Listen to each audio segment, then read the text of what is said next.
भाटिया, सुप्रिया जी ने कई बातों को बोला, उनका जवाब दीजिएगा। दूसरा बड़ा सवाल यह है कि चलिए कांग्रेस पार्टी नहीं मान रही, आप मान जाइए। मैं अब इनकी बात का उत्तर सिलसिलेवार तरीके से दे देता हूं। देखिए, इन लोग का दर्द क्या है अमीश जी, आप ये जानते हैं। इनका दर्द एक गांधी परिवार का जो उपनाम है ना, उस पर भारी पड़ रही है।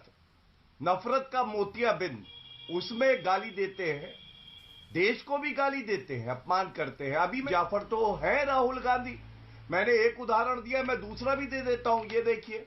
अरे जो प्रधानमंत्री ने 20 जाबाजों की शहादत के बाद इस देश से बिना पलक झपकाए झूठ बोल के कहा था कि कोई घुसा हुआ नहीं है। चीन का नाम नहीं ले पाए थे मोदी जी, लाल शर्ट पहन के गलबहियां कर रहे थे। जी जय श्री राम दोस्तों, कैसे हो आप लोग? आशा करता हूँ आप सभी अच्छे होंगे। तो दोस्तों, आज की डिबेट बहुत ही शानदार होने वाली है। गाली वाली मैम का नाम तो सुना ही होगा, सुप्रिया श्रीनेत। गाली वाली मैम और गौरव भाटिया के बीच जमकर बहस हुई एक विवादित बयान को लेकर, जिसे राहुल गांधी ने लंदन की यूनिवर्सिटी में दिया था। तो आज की डिबेट बहुत ही शानदार होने वाली है, तो देखते रहिए सनातन का। तो आओ यार, शुरू करते हैं बिना किसी डेडिकेशन के। लगातार पूरा जो विवाद है वो बढ़ता जा रहा है। मेरे साथ गौरव भाटिया हैं, भारतीय जनता पार्टी के नेता, प्रवक्ता, एडवोकेट। मेरे साथ सुप्रिया श्रीनेत है। गौरव भाटिया, सुप्रिया जी ने कई बातों को बोला, उनका जवाब दीजिएगा। दूसरा बड़ा सवाल यह है कि चलिए कांग्रेस पार्टी नहीं मान रही, आप मान जाइए। वो कहते हैं राहुल गांधी को बोलने तो दे, हो सकता है जो आप चाह रहे वही कर दे, आप उन्हें बोलने नहीं दे रहे। कांग्रेस पार्टी का बड़ा आरोप है। आप डर रहे हैं क्या उनके बोलने से?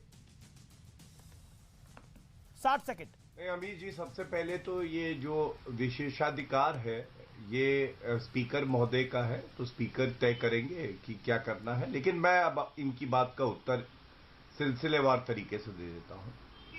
देखिए, इन लोग का दर्द क्या है अमीश जी, आप ये जानते हैं। इनका दर्द ये है कि एक ईमानदार प्रधानमंत्री का चरित्र, उसकी कर्तव्य परायणता, उसकी मेहनत, पूरे गांधी परिवार का जो उपनाम है ना, उस पर भारी पड़ रही है।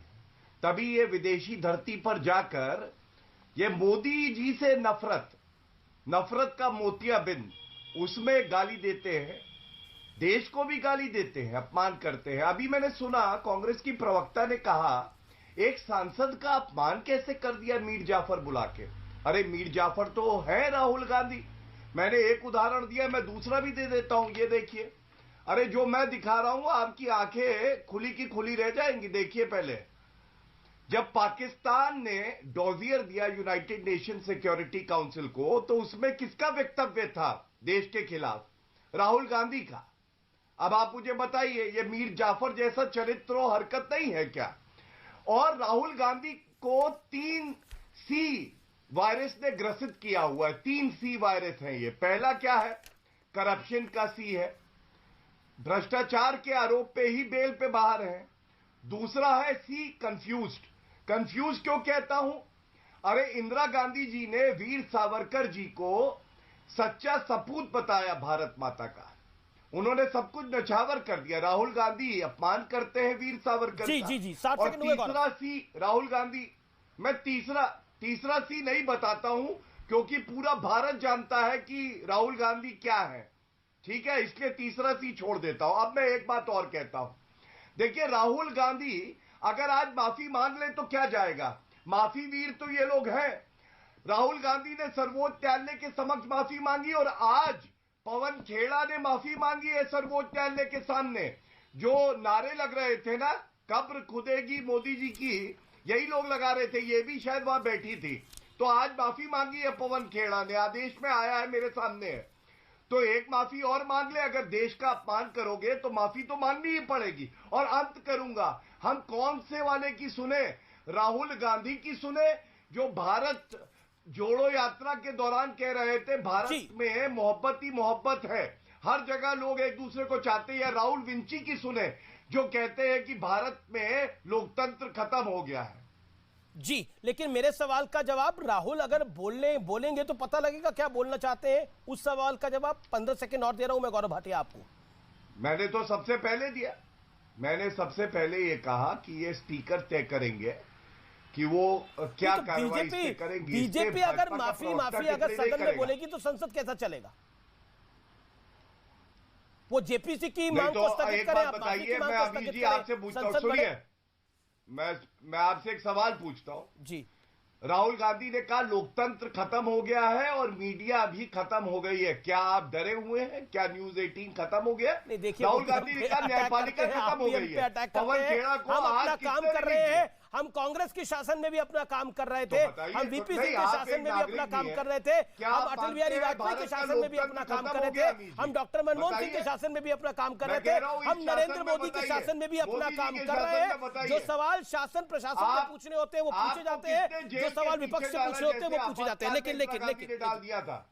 लेकिन देखिए अमीर जी, आपको किसने जेल की सलाखों के पीछे डाला जैसे इंदिरा गांधी ने आपातकाल में डाल दिया था? मैं ये पूछ रहा हूं। नहीं, मैं तो आपसे सीधी बात बोल रहा हूं। हम तो मोदी के शासन में वही काम कर रहे हैं। सरकार ने प्रयास जरूर किया था आपको डालने का।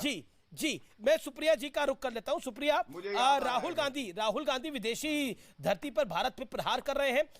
चोरी ऊपर से सीना चोरी। अनुराग ठाकुर केंद्रीय मंत्री ये बात कह रहे हैं और संबित पात्रा, डॉक्टर संबित पात्रा बीजेपी के प्रवक्ता हैं, उन्होंने तो जो बात बोली वो आपके समक्ष है। उन्होंने बोला मीर जाफर हैं।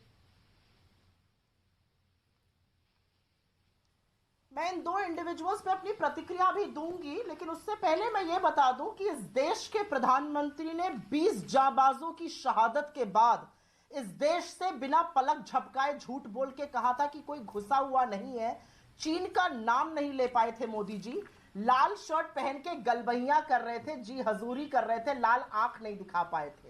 यही मोदी जी जिन्होंने $100 बिलियन का ट्रेड डेफिसिट कर लिया, और यही मोदी जी का वक्तव्य पीएलए हमारी कोर कमांडर की मीटिंग में कहता है कि आपका प्रधानमंत्री भी तो कहते हैं कि कोई घुसा हुआ नहीं है। हम भी वही बात कहते हैं। इस देश के प्रधानमंत्री नरेंद्र मोदी और चीन की आर्मी एक ही बात कह रही है। क्या रिश्ता है, क्या नाता है? ये देखिए नारियल पानी और ये देखिए पींगे, ये रिश्ता, ये नाता है। पहली बात, इस देश के प्रधानमंत्री ने दक्षिण कोरिया में, चीन में, यूके में, मॉस्को में, यूएस में, जर्मनी में, तमामों जगहों पर बोला 2014 से पहले लोग कहते थे क्या पाप किया हिंदुस्तान में पैदा हुए। ये अनुमति तो 140 करोड़ का देश अपने प्रधानमंत्री को भी नहीं देता कि विदेशी भूमि पर जाकर यह कहे कि हमने क्या पाप किया, हम हिंदुस्तान में पैदा हुए। कान पकड़ के उठक बैठक कर कर नरेंद्र मोदी जी को माफी मांगनी चाहिए। और अब उन दो लोगों की बात कर लेती हूं। एक का करियर कॉमेडी सेंट्रल में ज्यादा बेहतर चलेगा, वो यहां पर आकर प्रवक्ता बैठे हैं, और दूसरे की पदोन्नति ही इसलिए हुई क्योंकि उन्होंने हेट स्पीच दी थी और मंच से गोली मारो डैश को कहा था, इसीलिए वो आज कैबिनेट मिनिस्टर बने बैठे हैं। अगर इस देश में लोकतंत्र जीवित गौरव भाटिया जवाब कर दिया जाता, लेकिन उनको पदोन्नति दी जाती है। और मैं अंत में एक ही बात कह देती हूं, बीजेपी के सांसद और मंत्रियों को ट्रोल भरने की क्या जरूरत है? क्यों ये सब जयचंद की फौज में भर्ती हो गए भाई? बताया जाए हमें भी। ओके, गौरव भाटिया, जयचंद की फौज है बीजेपी की। मैं उत्तर देता हूं। हाँ, मैं बताता हूं। नारियल देखिए, मीर जाफर हैं राहुल गांधी, ये सब जानते हैं। और चीन की जब ये बात करते हैं तो जनता ये कहती है कि भारत की भूमि चीन को दी किसने? जिनकी ये पॉलिसी रही हिंदी चीनी भाई भाई, उन्होंने ही दी। यही इतिहास है। एमओयू किसने किया? इन्होंने किया, पार्टी टू पार्टी। आज तक रद्द नहीं किया है। रिश्वत किसने ली? 1 करोड़ 37 लाख रुपए बताते हैं। इसी कांग्रेस पार्टी ने आज तक लौटाई भी नहीं होगी। क्राइम मास्टर गोगो हैं। और ये किसने बोला अमीश जी कि भारतीय सेना पिट गई? अरे हमारी सेना घुस के ठोकती है, चाहे चीन हो चाहे पाकिस्तान हो। और राहुल गांधी कहते हैं हमारी सेना पिट गई है, इसीलिए उनको मीर जाफर बुलाया जाता है। और नरेंद्र मोदी जी जो देश के प्रधानमंत्री हैं, उनके लिए कहते हैं सरेंडर मोदी। अरे जिस दिन देश का प्रधानमंत्री सरेंडर कर देगा तो देश सरेंडर कर देगा। ये इन मूर्खों को समझ में नहीं आता है जो गले में पिद्दी का पट्टा डाल के यहां पे बैठते हैं, क्योंकि ये बार बार कह रही थी चरण चुंबक। तो मैं इनको बता दूं, जो जनता है वो इनका इतना ही सम्मान करती है कि केवल गले में पट्टा हो, वफादारी गांधी परिवार से हो और देश के लिए हमें कुछ नहीं करना है। और अब एक सवाल मैं पूछता हूं, इनसे अगर हिम्मत हो तो उत्तर दे दे। आप मुझे ये बताइए, क्या देश की न्यायपालिका